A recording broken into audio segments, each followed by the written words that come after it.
नमस्कार दोस्तों, welcome in our YouTube channel. आज का हमारा टॉपिक है क्लॉज नंबर 4। पिछली कड़ी से हमने कंटेक्स्ट ऑफ द ऑर्गेनाइजेशन के सब क्लॉजेस देखना शुरू किए हैं। तो आज हम देखने जा रहे हैं कि क्लॉज नंबर 4.2 में क्वालिटी मैनेजमेंट सिस्टम एग्जैक्टली क्या रिक्वायरमेंट्स बताती है और हम उसको कैसे फुलफिल कर सकते हैं।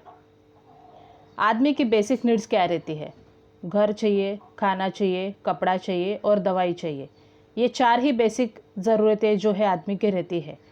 लेकिन उसके बाद भी हमारी अगर नीड्स एंड एक्सपेक्टेशन हम देखने जाएंगे तो अलग अलग रहते हैं।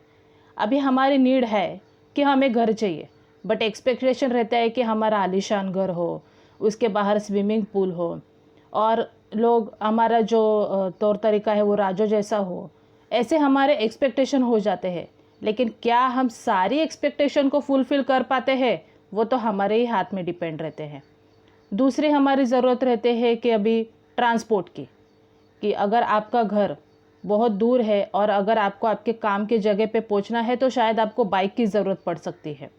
लेकिन हमारी एक्सपेक्टेशन रहती है कि हमारे पास कार हो। अभी बाइक से लेके कार तक का जो सफ़र है वो तय कर पाना तो हमारे ही हाथ में है। लेकिन हमारे एक्सपेक्टेशन को हम कैसे फुलफ़िल करेंगे, उसके लिए हमने क्या एक्शन प्लान बनाए हैं या हम कैसे वहाँ तक पहुँचेंगे, वो टोटली हमारे हाथ में ही डिपेंड रहता है। ऐसा ही बिजनेस ऑर्गेनाइजेशन का है। तो क्लॉज नंबर 4.2 बताता है कि पहले तो आप जो भी इंटरेस्टेड पार्टीज़ है ऑर्गेनाइजेशन पे जो इम्पैक्ट करते हैं उसको आइडेंटिफाई करो। तो कौन हो सकते हैं ये इंटरेस्टेड पार्टीज़? तो फर्स्ट ऑफ ऑल रहता है कस्टमर। आपका जो भी प्रोडक्ट आप बेचने जा रहे हैं या आप सर्विस भी प्रोवाइड कर रहे हैं तो आपका कस्टमर कौन रहेगा? So that will be your the first interested party. Second रह सकता है सप्लायर। आपको मटेरियल प्रोवाइड कौन करेगा जो आपके बिजनेस पे टोटली इम्पैक्ट करता है, तो आपका सेकेंड इंटरेस्टेड पार्टी हो सकता है सप्लायर।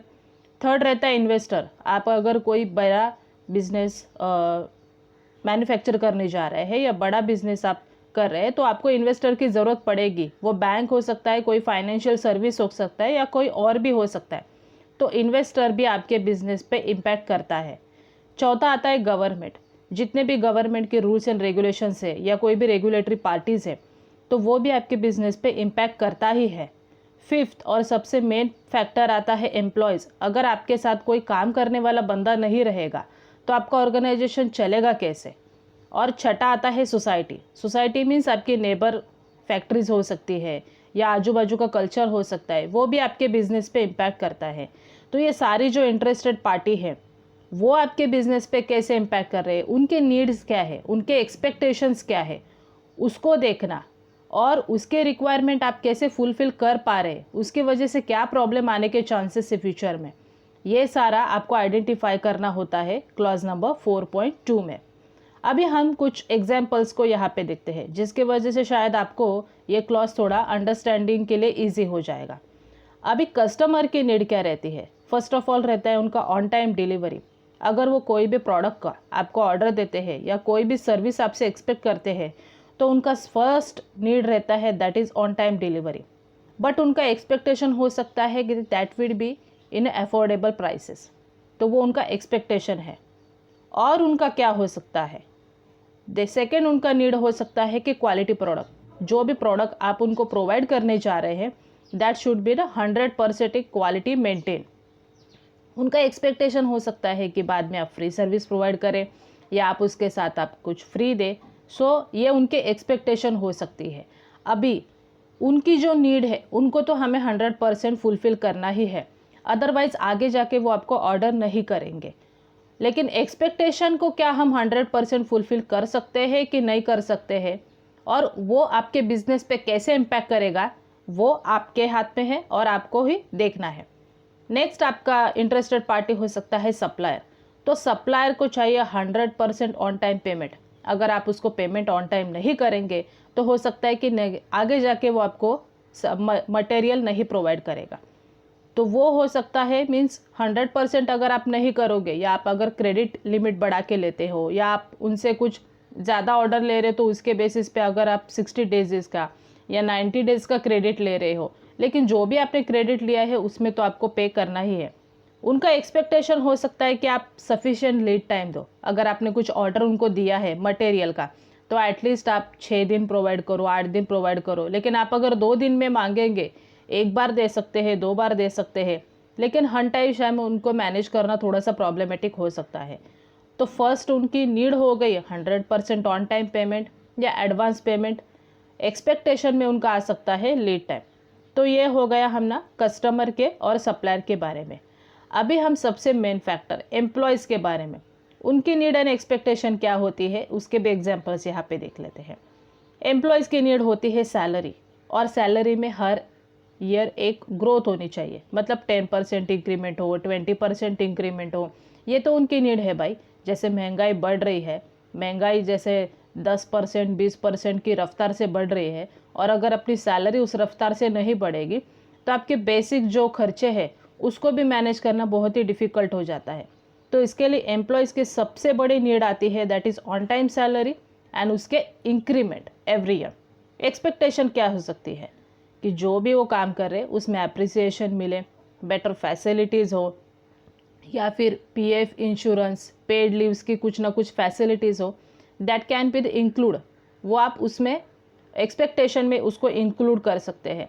लेकिन बहुत सारे कंपनीज़ में हमने देखा है सैलरी की ग्रोथ तो होती है, हाई सैलरी भी प्रोवाइड की जाती है, लेकिन कहीं बहुत जगह पे जो एप्रिसिएशन है ना, वो बहुत मैटर करता है लोगों को। अगर आप इनकरेज नहीं करोगे आपके एम्प्लॉयज़ को, तो फिर उनका इंटरेस्ट निकल जाता है और उसका इम्पैक्ट डायरेक्टली आपके काम पे आ जाता है। मीन्स वो लोग आपके जो भी 8 घंटा है, 7 घंटे है, 9 घंटे है, 10 घंटे है, या 12 घंटे का भी कहीं कहीं शिफ्ट चलता है, तो उसको कंप्लीट करके तो चले जाते हैं, बट उसमें दिल से काम नहीं करते हैं, क्योंकि उनको उस काम का एप्रिसिएशन नहीं मिलता है। सिर्फ उनको पगार बोनस दे के उनका नीड फुलफिल करके आप उनको क्लोज नहीं कर सकते।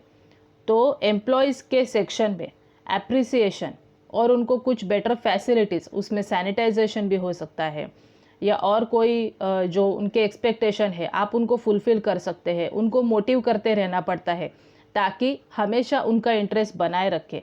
तो ये सारा एक्सपेक्टेशन में कंसिडर होता है। अभी ऑर्गेनाइजेशन ऐसे कौन से चीज़ों को देखता है, ये तो ऑर्गेनाइजेशन पे डिपेंड है। लेकिन अगर आप एक आपके जो भी सर्विस प्रोवाइडिंग आपकी एजेंसी है, या आपकी मैन्युफैक्चरिंग अगर कंपनी भी है, इसमें अगर आप ये नीड्स एंड एक्सपेक्टेशन को आइडेंटिफाई नहीं करेंगे, उसका कंप्लायंस नहीं देखेंगे, उसको रिव्यू नहीं करेंगे, तो आगे जाके बहुत प्रॉब्लम आने के चांसेस है। इसके लिए ये 4.2 में QMS स्टैंडर्ड ने उसको इंक्लूड कर के रखा है कि जितने भी इंटरेस्टेड पार्टीज़ हैं जो आपके कंपनी पे इम्पैक्ट करते हैं, उनको आपके नीड्स एंड एक्सपेक्टेशन को आप कितना % फुलफिल कर रहे हैं, आगे जाके रिस्क में क्या कन्वर्ट होने के चांसेस है, वो सारा आप देख लीजिए, ताकि आप पहले से अवेयर रहेंगे और उस पर आप कुछ एक्शन प्लान्स ले सकते हैं, कुछ ऑब्जेक्टिव उसके बेसिस पे डिसाइड कर सकते हैं। अभी इस चीज़ से अगर आप एग्रीड है कि हमने जो भी यहाँ पे एग्जाम्पल्स लिए वो आपको सही लगते हैं, तो प्लीज़ कमेंट बॉक्स में एग्रीड टाइप कीजिए। और अगर आप डिसएग्रीड है, आप मानते हैं कि नहीं इसके अलावा और कुछ अलग नीड्स एंड एक्सपेक्टेशन हो सकते हैं, तो प्लीज़ डिसएग्रीड टाइप करें। हमने 4.1 पहले ही वीडियो में कवर किया है। अगर आप उसको भी डिटेल में देखना चाहते हैं तो उसकी जो लिंक है हमने अपने डिस्क्रिप्शन बॉक्स में डाली हुई है। तो ऐसे ही नए नए क्लॉजेस जो भी अभी 4.3 4.4 ये सारे क्लॉजेस को भी डिस्क्रिप्टिवली जानने के लिए आप हमारी वेबसाइट पे भी विजिट कर सकते हैं। ये वीडियो हम यहाँ पे थोड़ा शॉर्ट में दिखाते हैं, लेकिन इसका डिस्क्रिप्टिव जो आपको पूरा आर्टिकल है वो हमारी वेबसाइट पे मिलेगा, दैट इज़ ऑन www.shivconsultancy.org.in। हमारे फेसबुक चैनल को और हमारे लिंक्डइन चैनल को भी आप फॉलो कर सकते हैं, ताकि जो भी नया नोटिफिकेशन आए वो आप तक पहले पहुंच जाए। ऐसे ही नए नए वीडियोस के लिए आप हमसे कनेक्टेड रहे। और एक छोटी सी रिक्वेस्ट, अगर आपने अब तक हमारे चैनल को सब्सक्राइब नहीं किया होगा तो प्लीज़ तुरंत सब्सक्राइब करें और बेल आइकॉन को भी प्रेस करें, ताकि आप हमसे कनेक्टेड रह सके। Stay connected with us and thank you very much. Thank you.